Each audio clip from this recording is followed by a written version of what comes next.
Hello everyone, welcome to our channel Sulata Bhattacharya official. তোমরা সবাই কেমন আছো? আশা করি সবাই খুব ভালো আছো, আমিও অনেক ভালো আছি। আমরা বেরিয়ে পড়েছিলাম ঠাকুর আনার উদ্দেশ্যে, মানে সরস্বতী পুজোর দিন ঠাকুর যে আনতে যাব সেই উদ্দেশ্যে বেরিয়ে পড়েছিলাম। আমি, আমার স্টুডেন্ট, আমার ভাইয়েরা সব গিয়েছিলাম ঠাকুর আনতে। আমরা বৃহস্পতিবার ঠাকুর দেখে এসেছিলাম, বায়না দিয়ে এসেছিলাম। তো বলা হয়েছিল যে আমাদের শনিবার দিয়ে দেওয়া হবে, কারণ আমরা রবিবার পুজো করব, তাই আমরা শনিবার দিন রাত্রেবেলা ঠাকুর আনতে গিয়েছিলাম। আর গিয়ে দেখি এই ঠাকুরগুলো এখনও পুরো কমপ্লিট হয়নি, বাট এই ঠাকুরটা পুরো কমপ্লিট হয়ে গেছিলো, খুব সুন্দর লাগছিলো। ভেতরে ঢুকে দেখি এখনও অনেক ঠাকুর রেডি হয়নি, বাট আমাদের ঠাকুরটা রেডি হয়ে গেছিলো। তারপর আমরা আমাদের ঠাকুরটা নিয়ে বেরিয়ে পড়েছিলাম। আর এদিকে আমার স্টুডেন্ট দেখা বলবে হাই।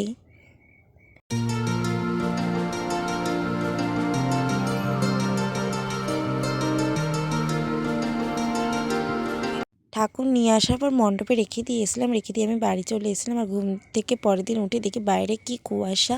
আমি গিয়েছিলাম মায়ের সাথে মাছ আনতে, ওগুলো এনে বাড়িতে রান্না টান্না করে, তো আমাকে আমার স্টুডেন্ট ফোন করে বললো, আন্টি 11টার সময় ঠাকুরমশাই আসবে, তুমি তাড়াতাড়ি চলে এসো।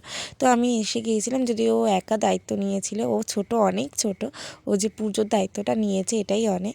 আমি এসে জাস্ট ওর হাতে হাতে একটু হেল্প করে দিয়েছিলাম, একটু ফল টল কেটে দিয়েছিলাম, একটু গুছিয়ে দিয়েছিলাম।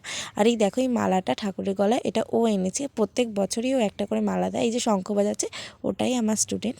আর এখানে সব বাচ্চারা দাঁড়িয়ে ছিল, ওরাও অঞ্জলি দেবে বলে।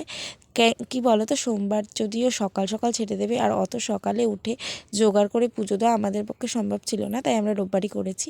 আমরা সবাই অঞ্জলি দিয়ে, আমিও অঞ্জলি দিয়ে নিয়েছি, দিয়ে ভাবলাম চলো একটু ভিডিও করি। আর দেখো ও পুজো শেষ হয়েছে, মানে অঞ্জলি দেওয়া শেষ হয়েছে, ও ওর কাজ নিয়ে বসে পড়েছে। ও সুন্দর করে ঠাকুরের ফল টল গোছাচ্ছে, যা মানে প্রসাদ দেওয়ার জন্য, সব বাচ্চাদেরকে প্রসাদ দেবে, অনেকে স্কুলে যাবে।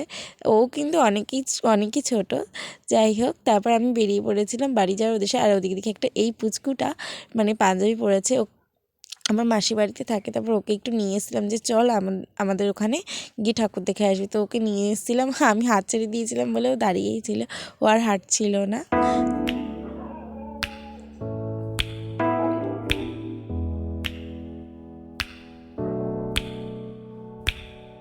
এদিকে আমি আর আমার বরমশাই রেডি হয়ে বেরিয়ে পড়েছিলাম, একটু ঘুরু করতে গিয়েছিলাম ব্যারাকপুরে অন্নপূর্ণা মন্দিরে। আর ভিডিওটা কেমন হয়েছে অবশ্যই কমেন্ট করে জানিয়ে। বাই।